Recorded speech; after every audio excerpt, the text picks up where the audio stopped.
Считаю, что в целом республика проведения единого государственного экзамена готова. Тем не менее, необходимо принять дополнительные меры, которые позволят провести государственную итоговую аттестацию 2020 года на высоком качественном уровне. Ингушетию посетил министр просвещения России Сергей Кравцов. На совещании в Магасе говорили о готовности проведения ЕГЭ. С нашим языком связана и наша культура, и наш менталитет. И без языка мы абсолютно не существуем, можно сказать. В регионе стартовала декада ингушского языка и литературы. В гимназии «Марем» вечер посвятили творчеству Саида Чахкиева. Состояние пациентов на данный момент стабильное, но оценивается как тяжелое. Что ни день новая авария. ДТП со смертельным исходом. 4-летний ребенок погиб в результате аварии в Назране. В каком состоянии пострадавшие? Люди и наши, и другие, наверное, были не готовы к этому, к этой зиме не были готовы, не были готовы к этой депортации, даже никому и в голову не приходило, что такое может случиться. К 76-й годовщине несломленные рассказывают подробности депортации. А каково было семье Мальсаговых, оставшейся на родине среди чужих, история в выпуске. Такие мероприятия, как у нас проходят сейчас в школе, очень сильно помогают ребятам, которые еще с этим не определились. Военное дело – выбор настоящих мужчин. Профориентационная работа. На преимуществах поступления в военные вузы говорили в столичном центре образования.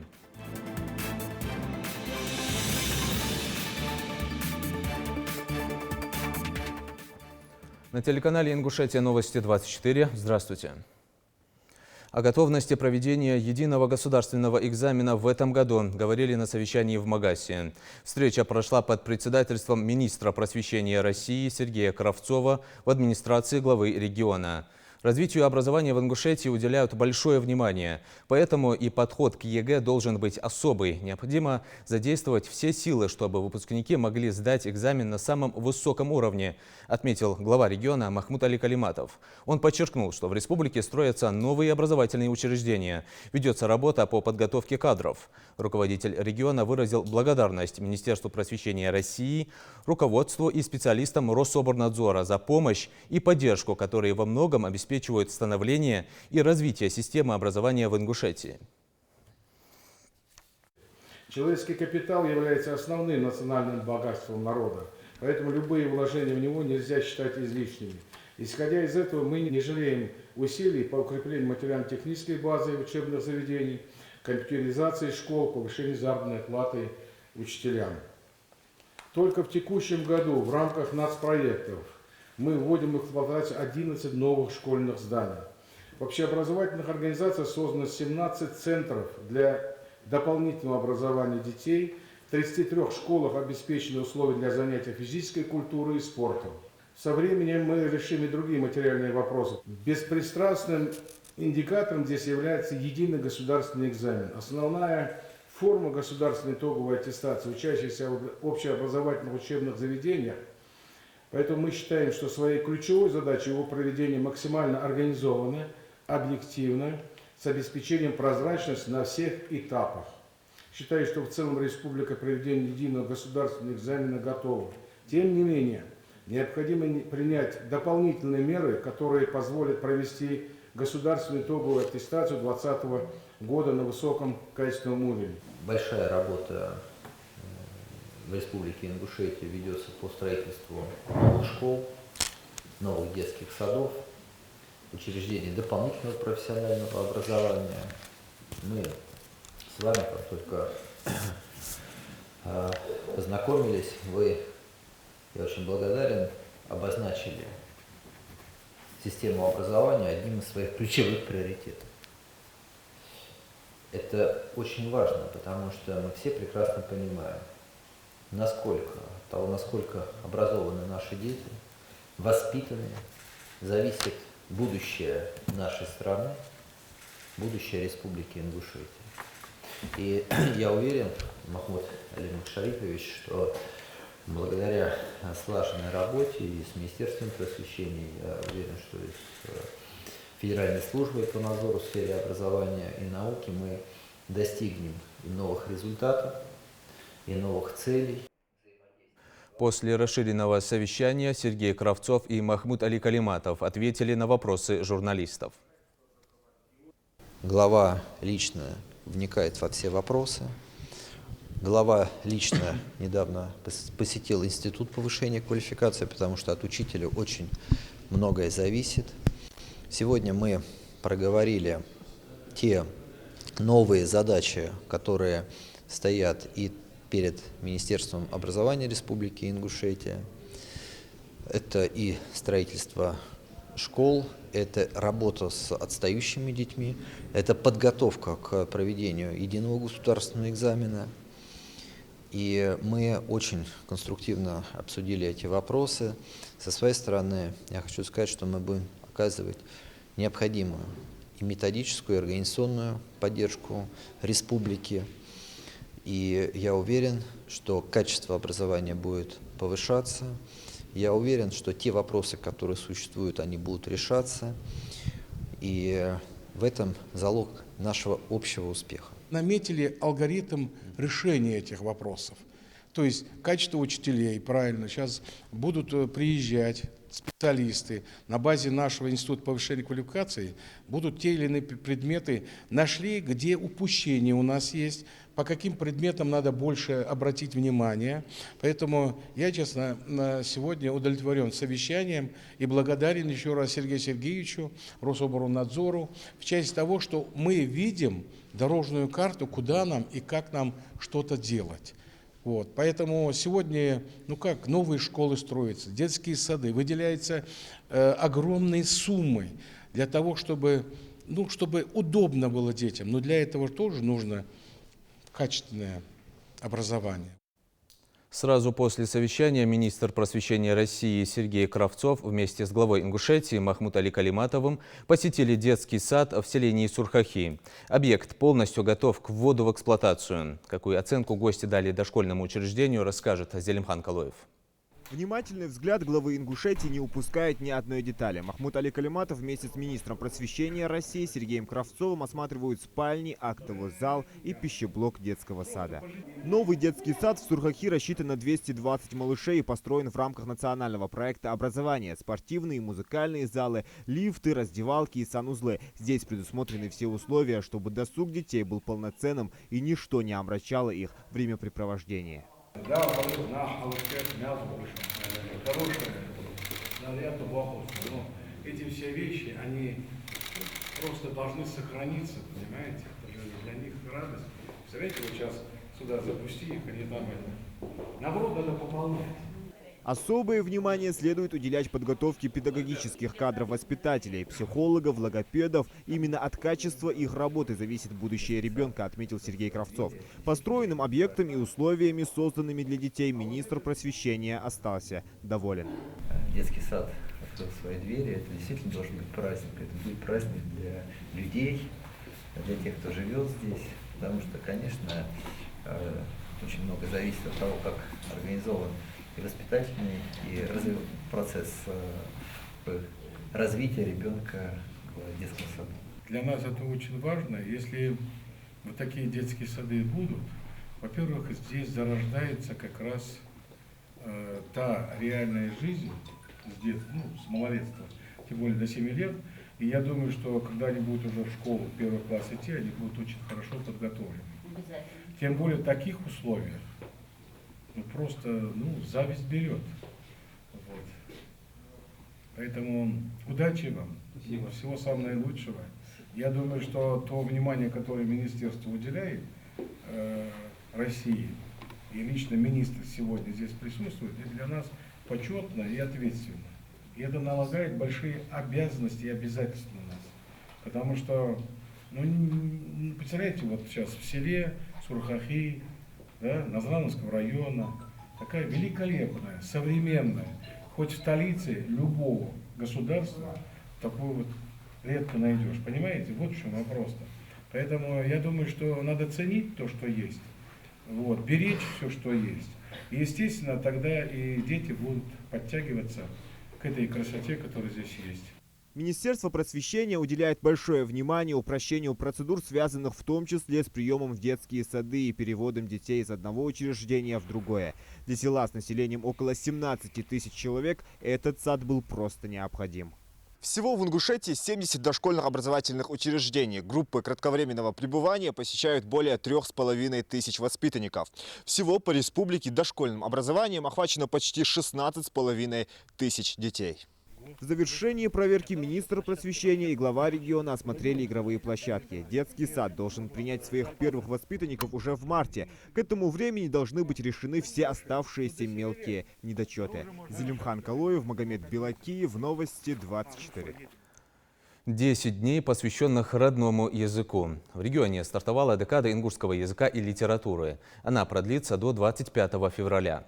Литературные часы, открытые уроки, семинары, выставки, встречи с писателями – все это направлено на сохранение и развитие языка. В столичной гимназии «Марем» вечер посвятили творчеству Саида Чехкиева. Тему продолжит Дана Плиева.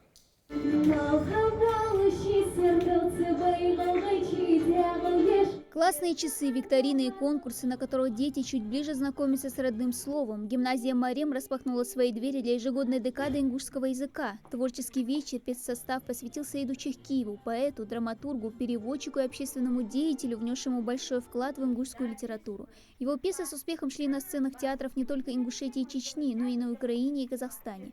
Вот и на сегодняшней сцене школьники представили одну из них под названием «Крошки хлеба».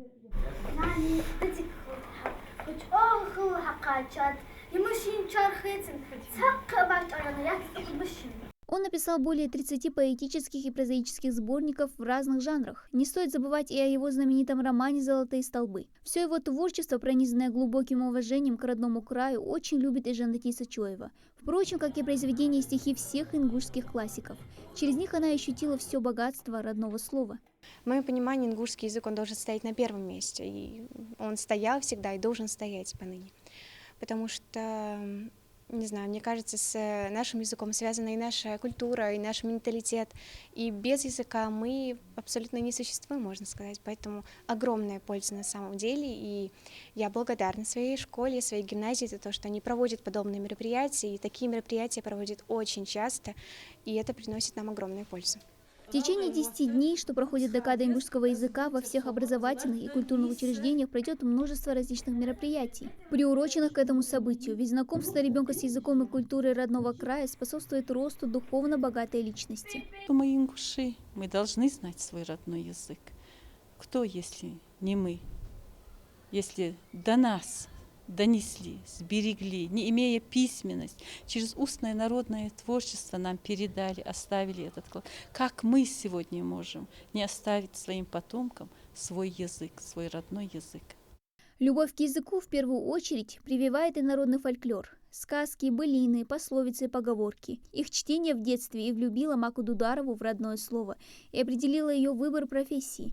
Девушка закончила ингушское отделение филологического факультета. Сейчас наша коллега работает над очередной ингушской программой, которая совсем скоро выйдет в эфир. Не сказать, что я плохо знала свой язык, но все-таки хотелось научиться разговаривать чисто, свободно на ингушском языке. Я люблю свой язык, и я хочу, чтобы в моей семье разговаривали чисто на ингушском языке. Вот. И решила так пойти учиться на филолога, чтобы развивать свой язык. Но найти среди молодого поколения тех, кто свободно может выражать свои мысли на ингушском, далеко не так просто. Впрочем, немного их и среди тех, кто постарше, признается Мадина Евлоева. На счету тематического корреспондента и программы на ингушском, но они давались сложнее, чем на русском. Конечно, в первую очередь человек должен знать свой родной язык, потому что мы чувствуем этот язык на уровне генетики, на самом деле. Если человек знает свой родной язык очень хорошо, он любой другой будет тоже знать хорошо. Отсюда вытекает вопрос, может ли со временем русский язык окончательно сменить родное слово, ведь сейчас проблема со знанием ингушского стоит довольно остро. О том, как сохранить язык и повысить его престиж в обществе, совсем недавно говорили на заседании Народного собрания Ингушетии. Несмотря на то, что ингушским языком на сегодняшний день владеет свыше 500 тысяч человек, он носит статус уязвимого, находящегося под угрозой исчезновения. У нас очень мало наших произведений заложено в интернет. Есть произведения, которые вообще до сих пор их нет в интернете. Если их нет в интернете, их нет и на бумажных носителях. Нужно было просто каждый год у нас посвятить хотя бы одному писателю, поэту. И в этот год выпускать на правительственном уровне, выпускать его произведения. Пускай, может быть, эта инициатива будет исходить от правительства, могут быть и спонсорами другие люди разные, могут быть, кто это желает. Причины разные, отмечает эксперт, декан филологического факультета НГУ Магомед Кулбужев. Одна из них – в обществе отличительной чертой образованного человека принято считать хорошее владение русским языком. И если он говорит только на ингушском, значит недостаточно грамотен. Вторая причина – небольшой интерес нашего общества к стихам ингушских писателей и поэтов. А пробудить его можно через развитие музыкальной культуры в регионе. Поэты – это зодчие, которые из слов строят прекрасные здания. Но оживляют их только композиторы. И вот те, композиторы, которые на основе этих слов пишут музыку, они им дают, приводят в жизнь. Потому что мало людей учат стихотворение, а песни мы все слышим. Поэты, писатели, композиторы, исполнители не будут почитаемыми, уважаемыми людьми, я думаю, что у ингушского языка будущего нет.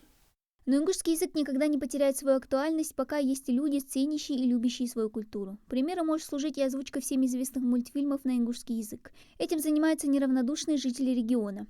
Уже озвучены «Трое из Простоквашино», «Король Лев», а совсем недавно взялись из-за мультфильма «Мадагаскар».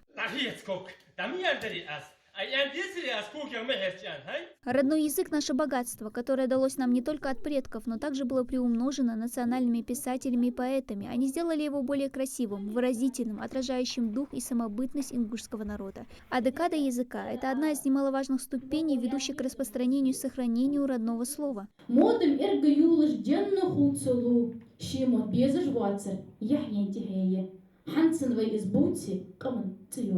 Дана Плиева, Адам Далаков, Новости 24.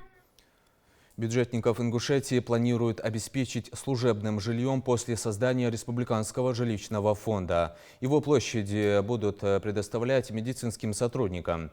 Такое поручение дал в Рио премьера правительства региона Владимир Сластенин в ходе еженедельного совещания.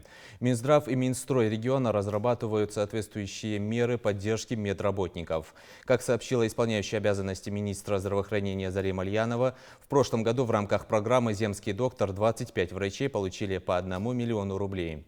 На совещании выступил с докладом замруководителя управления Федеральной службы госстатистики по СКФО Ибрагим Икажев. Он отметил, что в регионе за 2019 год обработано более 15 тысяч статистических отчетов. Из них в электронном виде более 9 тысяч, а на бумажных носителях более 6 тысяч. После определенных изменений в законодательстве отчетность будет приниматься только в электронном виде. Ответственным за переход на электронную отчетность назначено Министерство экономического развития республики. ДТП со смертельным исходом. 4-летний ребенок погиб в результате аварии в Назране. ДТП произошло накануне на улице Тангиева. Столкнулись 2 легковушки, в одной из которых находилась целая семья. В каком сейчас состоянии пострадавшие, причины аварии и другие подробности в материале нашего корреспондента. Эти осколки стекла и сломанная опора линии электропередач, будто немые свидетели трагедии, застыли здесь в ожидании выяснения сотрудниками правопорядка всех обстоятельств дорожно-транспортного происшествия. Водитель автомобиля Mercedes-Benz 210 кузов двигался со стороны Кантышева, и водитель автомобиля Volkswagen Passat тоже двигался со стороны Кантышева, в одном направлении двигались. Водитель допустил столкновение с автомобилем Volkswagen Passat в одном направлении, когда они двигались. Заднюю часть он допустил столкновение. От удара машина Volkswagen Passat откинула около 150 метров. Он в результате последующем допустил столкновение с столб электропередач. На этих съемках камерой мобильного телефона отчетливо видно. Кузов автомобиля Volkswagen полностью деформирован. Здесь же была развернута и настоящая операция по спасению пострадавших, среди которых были и дети. Целая семья, 5 пострадавших, находившихся в одной машине, были госпитализированы в Республиканскую клиническую больницу. Абубакар Баркинхоев, дежуривший тем вечером травматолог, показывая снимки УЗИ, отмечает, состояние пострадавших стабильно тяжелое. Самый маленький пассажир, которому было всего 4 года, получил травмы, несовместимые с жизнью. Состояние пациентов на данный момент стабильное, но оценивается как тяжелое. Пока что они находятся в реанимационном отделении, все больные. После всех мероприятий по лечению, как им уже оказывают, их переведут уже в профильное отделение. Возвращаясь к месту ДТП, нужно отметить, что отрезок автодороги Назрань-Кантышево оснащен предупреждающими об опасности и ограничивающими скорость знаками. Казалось, светофоры и информационные щиты должны обратить внимание водителей, тем более, что в первую очередь в зоне риска оказываются они сами. Многочисленные рейды сотрудников ГИБДД, включая и недавнее мероприятие «Ремень безопасности» и детские автокресла, призваны обезопасить автомобилистов. Последствия обусловлены тем, что ни один участник дорожного движения, который участвовал в дорожно-транспортном происшествии, не были пристегнуты ремнями безопасности. Мы просим участников дорожного движения, требуем их, чтобы обезопасили себя и путем вождения транспортного средства, чтобы они проявляли уважение к участникам дорожного движения друг к другу. Повышение дорожно-транспортной дисциплины на дорогах нашей республики должны принимать участие как автомобилисты, так и пешеходы, рассказывает Магомед Баракиев. Улица Тангиева, асфальт каждый день у Ирин Балхда ухсу, сарачу ухсу, дидух нуршиниш баргусон. Софавал дибок шорт калаш бакадер хани ажи пешеходы же не положено место адих буш баргусон. Водители же нуршини шорты. والله واشت دل شورتي جا خل أغيرت سو مخل هني أشكاج دين دير جي أواري جي يتخل ديس خل خيترج ده والله واشت دل شورتي خل ديزوي لوردي ديزوي كزيك مديوي دل داليالج. Следует напомнить, что пристегнутый ремень безопасности, как и детское автокресло, существенно снижает вероятность смертельной травмы при экстренном торможении либо резких маневрах. Призыв сотрудников госавтоинспекции к участникам дорожного движения все так же остается неизменным. Избегать беспорядочного маневрирования, быть бдительными и предельно аккуратными на дорогах. Жарадат Хулхоева, Адам Мережков, Магомед Белакиев, Новости 24. Их не сломил ни мороз, ни голод. Пройдя через суровые испытания, они вернулись спустя 13 лет. В преддверии 76-й годовщины депортации ингушского народа в Казахстан и Среднюю Азию мы продолжаем рассказывать о наших земляках-очевидцах высылки. Героиня следующего репортажа не была пассажиркой тех вагонов. Ее не депортировали, но от этого участь семьи не стала легче. Они остались с матерью и братом одни среди чужих людей на своей земле. Еще одна история в материале Жаридат Хулухоевой.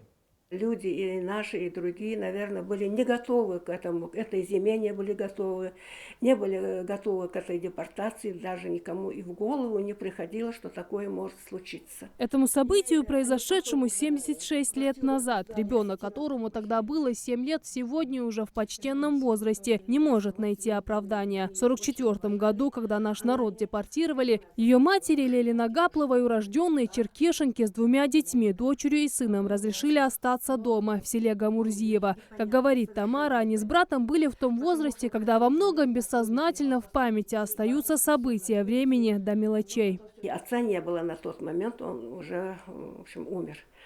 И они достают список и говорят, вот Лёля со своими 2 детьми, с Тамарой и Бесланом, вот тут вот становите стороночку. Эти старшие, они должны уехать на другое место жительства, а вы можете или остаться здесь, если хотите, или можете ехать вместе с ними. Ну, потом нашими старшими девушками было решено, чтобы оставить нас здесь дома, для того, чтобы мы сохранили свой очаг. Сборный пункт выселенцев организовали прямо в соседнем доме. Всем дали команду срочно собрать необходимые вещи и продукты питания. Мальсаговым, если можно так сказать, в этом повезло. Военные, которые пришли их забирать, были частыми гостями в их доме. Одалживали то спички, то топор. Даже угощались испеченными хозяйкой специально для них лепешками. Видимо, это сыграло роль. Военные сообщили старшему брату Тамары о намечающемся выселении. Им дали возможность и корову зарезать, и взять там продукты питания, и они посоветовали: возьмите теплые вещи. После того, как они остались одни в пустом селе, у матери опустились руки, вспоминает Тамара. В течение 3 суток они даже не топили печь, хотя на улице был мороз. Практически ничего не ели. Да и само село словно умерло, но ненадолго. Конечно, было мародерство. Собирали все по этим домам, ходили. В 1945 году Тамара пошла в начальную школу, а через год ее младший брат Беслан. Детям, на глазах у которых произошла чудовищная несправедливость, пришлось столкнуться с более страшной реальностью. Их каждый урок начинался с лекции о врагах народа. Я была, наверное, где-то в 4 классе. Брат был на год ниже класса. Шли мы домой. И один из мальчиков, ученик, говорит: вот бы мне увидеть этих ингушей, они, наверное, рогатые, они, наверное, такие, они, наверное, сякие, но ребенок есть ребенок, то, что ему внушили, то он и говорил. Брат не выдержал, он схватил его за грудки и говорит: ты хочешь увидеть ингуша? Вот я ингуш, посмотри на меня. Связь с семьей они держали еще с 1946 года. Новость о том, что в Гамурзиево осталась жить жена Магомеда Мальсагова, распространилась быстро. Мать Тамары стала своего рода мостком связи между разбросанными семьями. Ей писали десятки писем, но самое первое было именно от родных. Это село было переименовано селение Рухс. Гамурзиево, селение Рухс было. И брат написал письмо и написал адрес так: Гамурзиево, Назрань, Гамурзиево, наверху Кабардинка. Вот по этим вот данным письмо прямо принесли и отдали нам. Потом у нас пошла связь. Они нам писали, мы им тоже писали, посылки посылали. Через некоторое время к ним приехала и мать Тамары. Уже в 1957 году, когда репрессированным народам позволили вернуться, они все вместе возвратились на родину. Жарадат Хулукоева, Тамерлан Ужахов, Новости 24. Ценой жизни миллионов солдат разгромили врага, освободили мир от фашистского ига. Их лица – лица победы. Первый проект в мировой истории использует искусственный интеллект для поиска информации о ветеранах. В каждой семье хранят память о своих родственниках и близких, о тех, кто воевал на фронте или работал в тылу. О войнах 40-х рассказывают их потомки. 2 истории в репортаже Дианы Дударовой.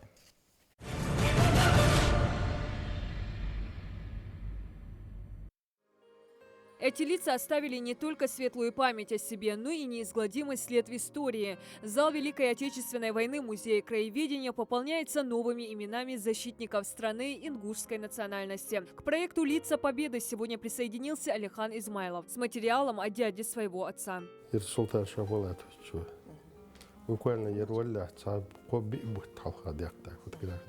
Последнее фото отважного воина, который ради нашего будущего самоотверженно защищал страну от врага. Султан Измайлов родился в 1904 году в селе Икажево. Был одним из первых ингушей, получивших высшее техническое образование. После окончания Ростовского института инженеров железнодорожного транспорта женился на дочери генерала Эльберда Нальгиева, Елизавете. Стремительно начал идти вверх по карьерной лестнице. Будучи главным инженером Треста «Грознефтьстрой», руководил строительством крупнейшего в то время завода авиационных масел. Послужной список Султана Измайлова позволяет повесить его фото сразу в нескольких разделах зала. Сталинград, защита, Москва, Кавказ, Северный Кавказ. В 1941-м Султан Измайлов, не раздумывая, уходит на фронт. Служил он под Сталинградом в чине инженер-капитана, помощником начальника технического снабжения 10-й саперной армии, старшим военруком в управлении снабжения горючим Красной армии. Но большой удар по блестящей карьере наносит весть о депортации народа.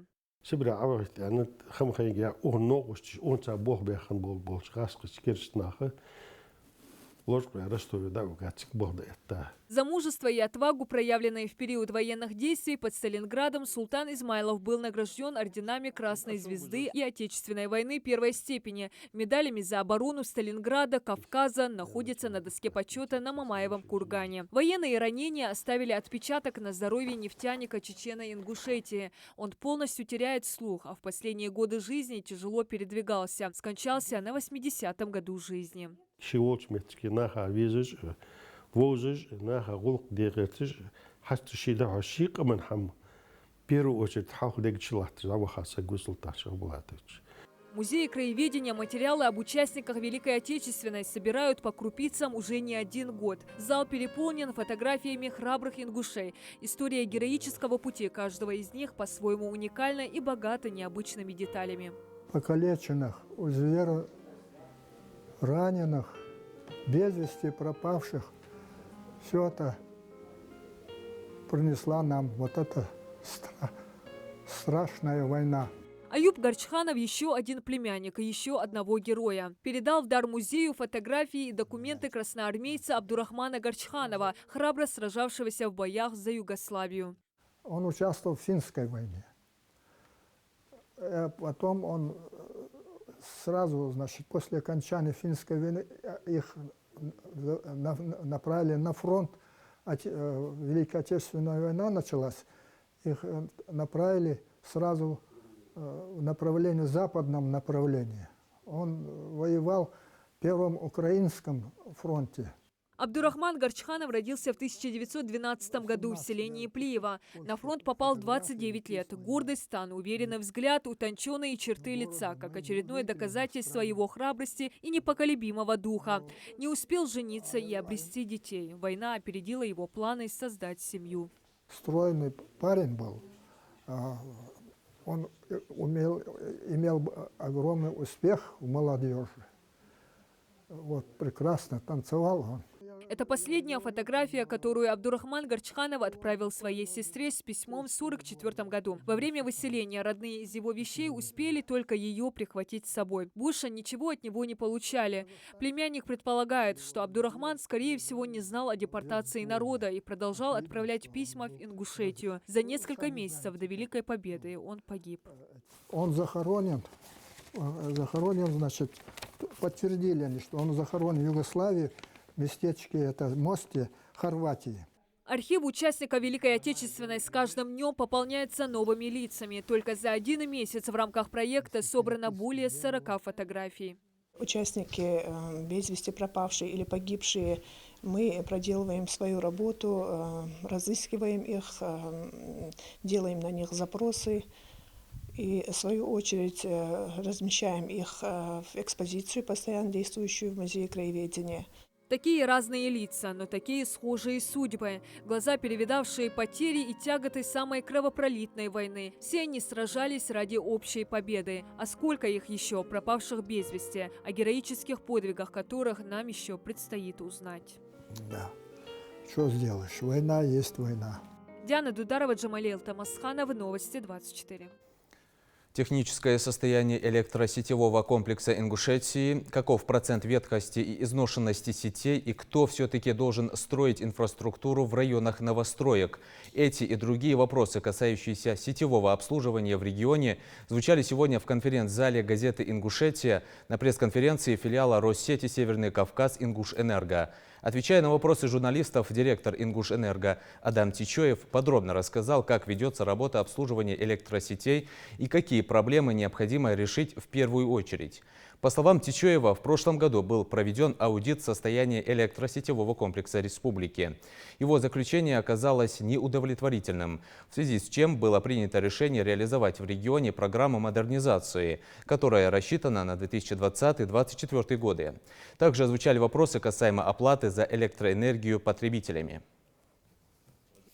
Своевременно оплачивая электричество, но у него периодически возникает ситуация, когда он в очередной свой платеж приходит, и ему говорят: а у вас задолженность висит, вы предыдущие месяцы не оплатили. То есть в базе данных его платежи не отражаются, хотя у него на руках есть квитанции.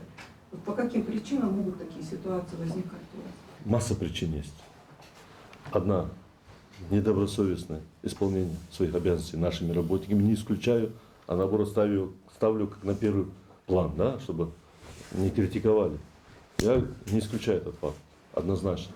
Но в большинстве случаев бывает так, что вот у нас по договору, он у нас публичный договор, да, мы его никогда не читаем. У нас по договору потребитель должен в определенное время там, прийти на такой пункт, наш центр обслуживания клиентов, предъявить или представить тот объем электроэнергии, который он потребил за период, и, соответственно, произвести за него оплату. Мы же не ходим никуда, в большинстве случаев. Вот человек приходит один раз в год и считает, что все у него должно быть нормально. Туда надо ежемесячно приходить в определенное число, то есть не выходить за рамки. Если ты выходишь за рамки, там, не знаю, образно говоря, 25 число месяца, все, 26-го начинает тебе начислять программа сама по нормативу. А потом через полгода человек приходит и начинает возмущаться, приносит, допустим, ему база начислила там, ну, образно говоря, средний 250 киловатт в месяц, а он там потреблял де-факто там 200 киловатт, ему 50 лишний. И он приходит и возмущается с показаниями. Ну, извини меня, это же твоя вина. Ты, если бы каждый месяц приходил бы, эти 250 приносил бы, я бы их заносил бы в базу. Они бы были, и тебе не накрутила бы базу по нормативу. Но ты сам виноват. Поэтому такие случаи бывают. Да, конечно, мы выявляли, когда и необоснованно начисляли потребителям такие случаи. Мы своих сотрудников увольняли. У нас есть служба корпоративной безопасности, которая именно четко отслеживает эти вопросы. Тем, кто еще не определился с будущей профессией, в этом помогают старшие. С учащимися школ республики регулярно проводится профориентационная работа. Не запутаться в перечне профессий им помогают специалисты ведомств и организаций. О преимуществах военного дела учащимся Центра образования Магаса рассказал военный комиссар региона. Насколько школьники заинтересовались делом служения Отечеству, в сюжете Идриса Ижиева. Чтобы наша республика процветала, а в первую очередь это что? Это образование должно быть, это должно быть какое-то стремление, чтобы мы вас, вот как старшие товарищи, как я, военный комиссар, направили в нужное русло. Помочь с выбором будущей профессии. Сейчас это особенно важно, считают организаторы. В актовом зале присутствуют ученики 9, 10 и 11 классов. Именно в этом возрасте и формируется сознание человека. Важно сейчас объяснить детям все плюсы и минусы как учебы в военных училищах, так и о прохождении военной службы, которая им скоро предстоит. Настоящий мужчина должен быть защитником семьи, народа, страны, мира. Это так. Ислам Зауров внимательно слушает и запоминает слова лектора. С будущей профессией он уже определился, и эта тема ему по душе, потому что по совету близких он решил поступать в высшее военное учебное заведение. Сам я, конечно же, хочу стать военным. Стремление к этому мне дал старший брат, который у меня уже работает. Такие мероприятия, как у нас проходят сейчас в школе, очень сильно помогают ребятам, которые еще с этим не определились, или же которые находятся в раздумьях.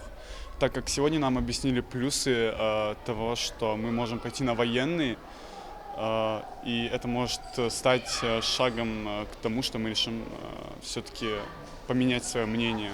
Есть такая профессия – Родину защищать. Эта фраза относится не только к военным, но и ко всем жителям нашей необъятной Родины. Берс Тумгоев также определился со своей будущей профессией, не связанной с военным образованием. Однако лекции на тему патриотического воспитания пропустить никак не мог, ведь эта тема актуальна всегда. Я очень хочу стать программистом, но все равно считаю, что армия очень нужна. То есть военная подготовка нужна каждому человеку. И вот такие мероприятия, которые проводятся сейчас в нашей школе, они достаточно полезны, потому что мы узнаем многие знания, которые нам нужны для того, чтобы также поступить в военное училище. Преимуществ военных училищ и вправду достаточно. Самое главное, студент обучается дисциплине и порядку во всем. Это качество поможет человеку в любом направлении. Поступление в военный вуз, конечно, хорошо скажется. Это он будет дисциплинированный, а это будет офицер. Тут денежно достаточный. Будет как минимум иметь рабочее место в течение 5 лет. По окончании обучения их направляют по контракту. Подобные мероприятия будут и дальше проводиться в разных школах республики. Теперь и сами ребята осознают, что стать военным не так легко, как кажется на первый взгляд. Военнослужащие, в свою очередь, дали совет тем, кто уже решили посвятить себя военному делу. Не тратить время зря, заниматься спортом и набираться знаний. Идрис Ижиев, Майрбек Миржоев, Новости 24. Ингушские хоккеисты завоевали награды на турнире в Невинномысске. Команда «Асса» стала бронзовым призером турнира среди детских команд. Состязания посвятили Дню защитника Отечества. На пути к третьей ступени пьедестала почета ингушские хоккеисты провели 4 матча. Отмечу, что команда «Асса» в декабре 2019 года впервые выступила на хоккейном турнире в Ставрополе. Наш выпуск на этом завершен. Оставайтесь на канале «Ингушетия».